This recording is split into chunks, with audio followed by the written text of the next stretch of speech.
To you who are in love with her, to you who dream of her, to you who expect so much of her, and to you also.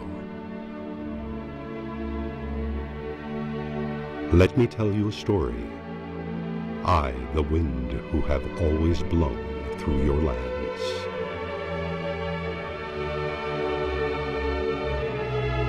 "25 million years ago, in the center of a large basin enclosed by the rocky embrace of the mountains, when life had not yet given birth to the first of your ancestors, my breath already swept across a humid Bardena full of life, which stood majestic, crowning thousands of meters of dust and stone deposited by the age-old activity of vigorous mountain streams and rivers winding across the plains.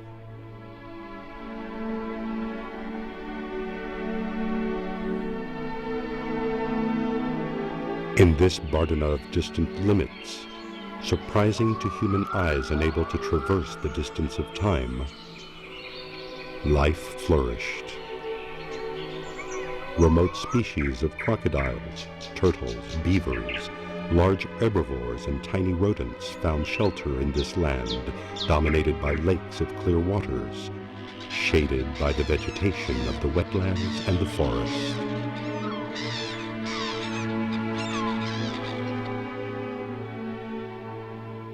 And also here, though hidden within the heart of its own nature, beat the desert, waiting for the fate yearned for by the captive waters. Some small crack through which to slip, and that fate came to be some 9 million years ago, giving rise to this, your Bardena. The complex water map that gave it life united in one enormous common watercourse, the Ebro, which in a natural, inexorable process began to suck up millions of years of history in the force of its floods, disgorging it into the sea.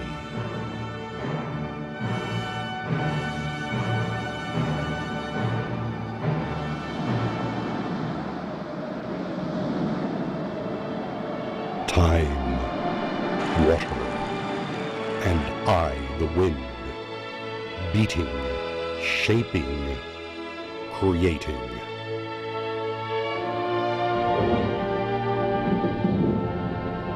To this same Bardena, your Bardena, which you now see shattered into 1,000 landscapes that reveal the passing of time, though protected by the green mantle of pines, cypresses, oaks, rosemary, they came, those that preceded you. Those nameless men and women whose legacy, involuntarily deposited across its vast geography, has waited almost 6,000 years to be revealed to your eyes. Though to you they are nameless, I knew their works, their shelters, their lives.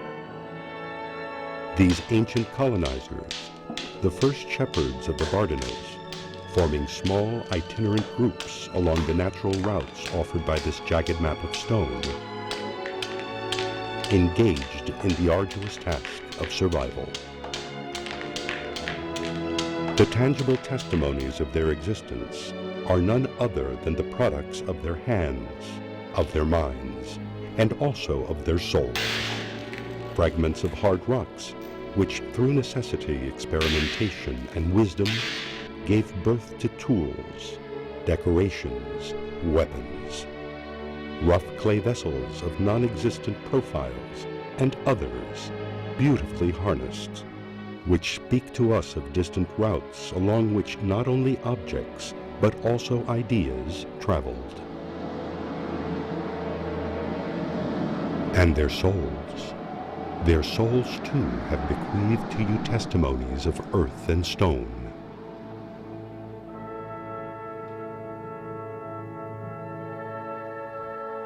For 2,000 years, the Bardenas nurtured generation after generation of shepherds.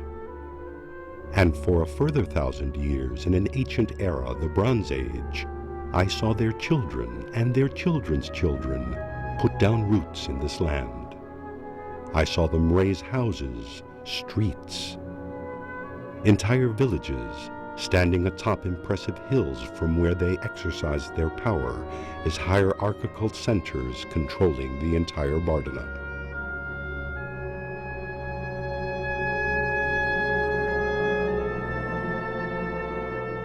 In the course of the second millennium before Christ, I witnessed decisive changes in their ways of life. The attraction that the land exercised over these men, the security it offered them, the power it gave them, anchored them once and for all to it. The need to exist and prosper, to extract their substance from the Bardena, gave rise to a rudimentary, inexpert, as yet innocent desire to dominate the pulses of the seeds, the fruits of nature itself.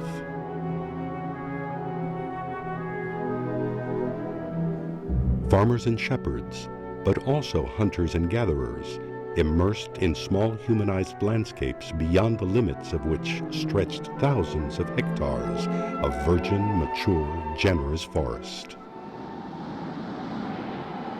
For centuries, nature's stubborn capacity for regeneration maintained the delicate balance between man and the environment, until I saw the desert emerge from the depths of the earth with renewed force after hundreds of years of felling, burning, grazing, and sowing.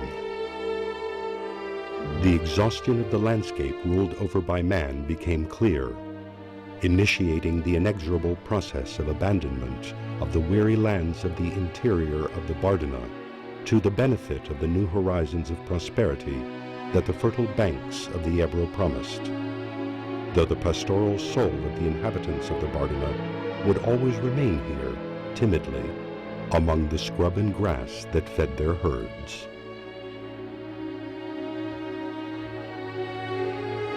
The generous map of furrows chiseled by time heard distant voices from the peninsula, from Central Europe.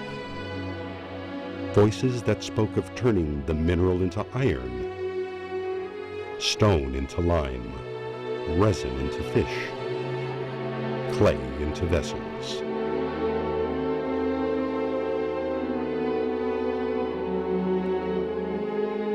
The echoes of Rome, which arrived stripped of the sound of trumpets, merged in a symbolic culture of prudent restraint, until the downfall of the empire once and for all silenced the voices of your landscape. And for 700 years, in your desert, the silence was absolute.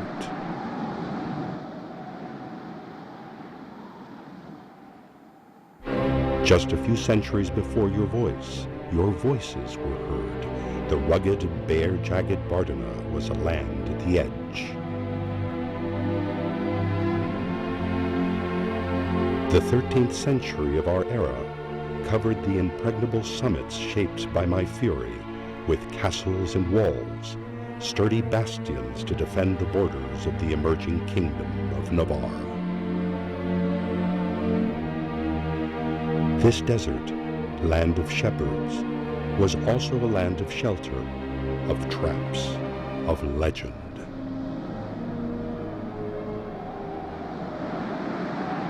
Time,